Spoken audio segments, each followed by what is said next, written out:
Hello. Welcome on back to my channel. Today I've partnered up with Makeup Forever to share with you how I created this bridal makeup look on my beautiful friend Autumn. Now this look is all about keeping it clean and elegant, sophisticated, and forever timeless. So without further ado, if you want to learn how I created this look right here, then keep on watching. So to begin, I'm using the Double White Truffle Double Layer Revitalizing Serum to prep our model's skin with. I've been loving this stuff lately for a few different reasons. One being that it's extremely hydrating and it does the job of adding moisture into the skin, but it's also lightweight and it has a thin consistency. So I'm not gonna have to worry about it breaking down the makeup and moving around throughout the day. And this is something I'll bring down the neck, chest, and shoulders to tie in that glowy, lit from within effect we're going for in the final look. Next up, for foundation, I'm using the Makeup Forever HD Skin Foundation, and I'm swatching the shade on her chest and neck so I can assure that I get the perfect color that's gonna match up perfectly to Autumn's skin tone. And as you see, it completely blends in. Now, I start out by really working this product into the bristles of this foundation brush. It's their 109 HD Skin Foundation brush. I'll link it down below. But you'll notice how I little by little build this up, starting from the center of the face and making my way outwards, really taking my time with this blend because it's so important to get this right. I'll go as far as to say that your choice in foundation is probably the most important for a look like this, especially for your wedding day. You want something that blends in seamlessly, that has an undetectable finish, feels and looks like skin, that's not going to break down, and this foundation really checks off all of those boxes. It's waterproof, comes in I believe 40 different shades if I'm not mistaken, and it not only looks incredible in person, but it photographs beautifully as well. It really lives up to its name of being that that HD skin liquid foundation. Even really up close here on camera, it doesn't look cakey or anything. It just looks like your natural skin on a really good day after a great night's rest, and who doesn't like that? So once I have this blended in, I'm then taking the Makeup Forever HD Skin All-in-One Face Palette and taking this shade here onto a brush to lightly contour around her face, including the cheekbones, jawline, and perimeter of the forehead.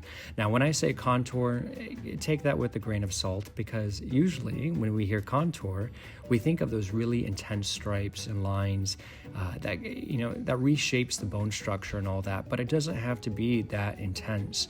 In this case, I'm using a very light hand with this pigment that gives a very soft shadow to the face and adds back in some warmth and dimension.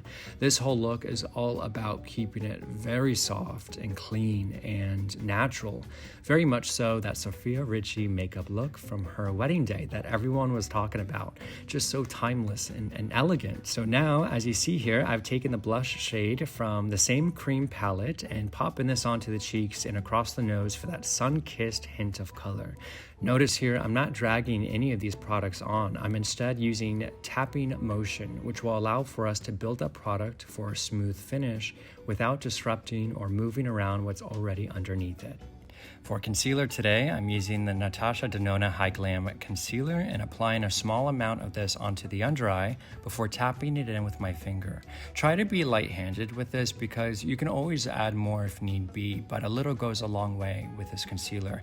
In fact, I should say I'm using technically one of their color correcting shades. It's the shade C1, which is what I use on myself. It has a soft peachy pink undertone to it, which I find to look quite flattering and youthful. It counteracts some of those slight blue undertones, which brightens the under eyes and eyelids in a soft and natural way.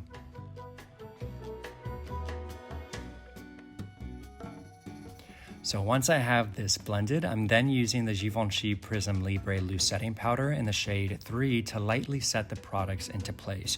Now this whole look is extremely beginner friendly and doesn't take a whole lot of time to achieve, but of all the steps here, I will say this is the most it's the most technical because it's where we choose to powder and where we choose not to powder that's going to make all the difference here. So you'll see the areas I powder are the under eyes and lids to set the concealer into place, and the areas I don't want to have much shine. So around the nose and mouth, the chin, and apples of the cheeks, and maybe a tad bit in the center of the forehead too, because you see, most times when these particular areas are too shiny, it can read sweaty instead of glowy, especially in flash photography. Have you ever noticed a time that your makeup looked amazing in person, but you see yourself in a photo that was taken with a flash and it looks like you it looks like you ran a marathon? Well, that's why powder is so important. And it doesn't have to be a lot either. You don't have to bake and all that.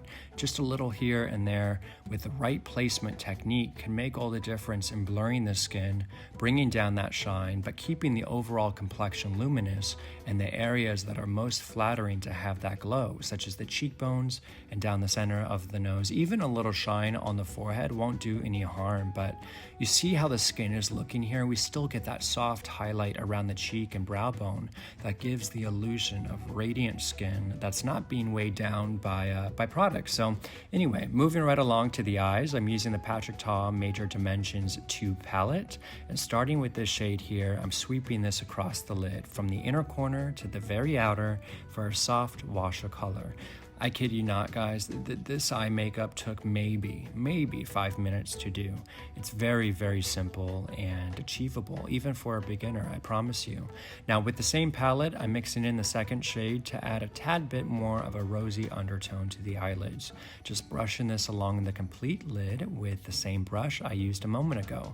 And then you'll see me here in just a second use the golden shimmer pigment to add in a slight sparkle. It's totally optional, of course, but I do think it adds a subtle touch of glam to the eye makeup without looking overly done. You know what I'm saying?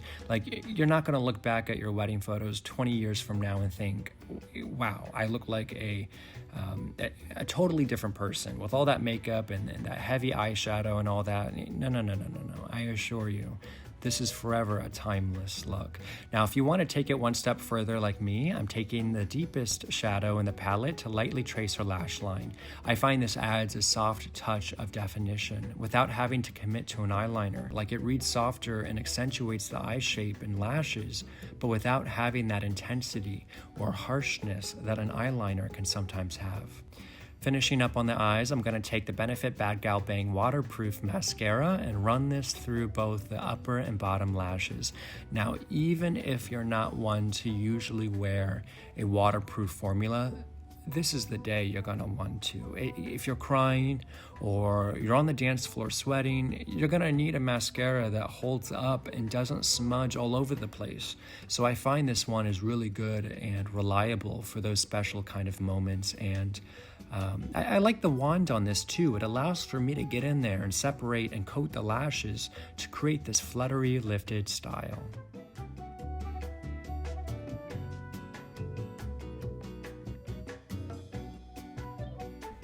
For a moment, I'm going to head back to the complexion with this Dior blush in the shade Coral and pop this right onto the cheeks. This has quickly become one of my most used blushes lately. It looks beautiful on almost all skin tones, and it adds the perfect touch of color to the cheeks to complement the cream blush we had used earlier.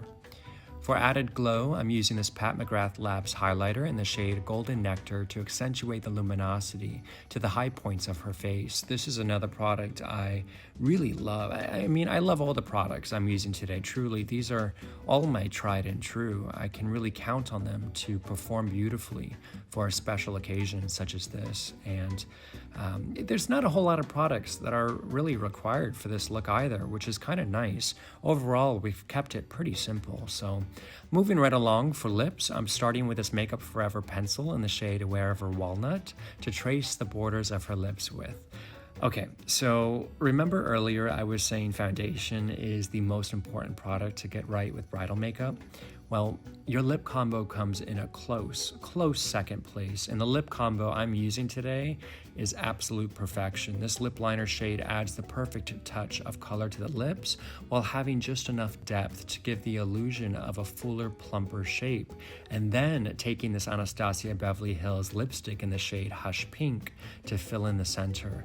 This is just a touch lighter than the lip liner we used, which adds a subtle contrast, but it also has a soft satin finish. So it's not completely matte, but it's also not so glossy that it would transfer all over the place onto the person that you're kissing up on the altar, which makes it a win-win for everyone. Now, once I have this applied, I'll finish up with the Urban Decay All-Nighter Setting Spray to set and lock this makeup into place, which makes this the final step in how I created this timeless bridal look on our naturally beautiful bride.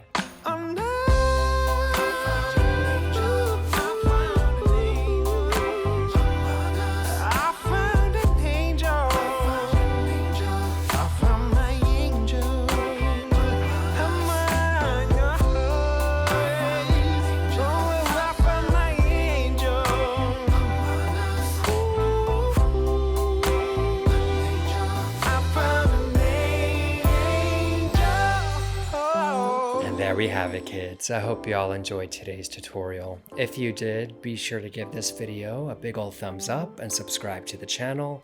You can also check out more of my work on my Instagram at Painted by Spencer. And until next time, I'll see you soon.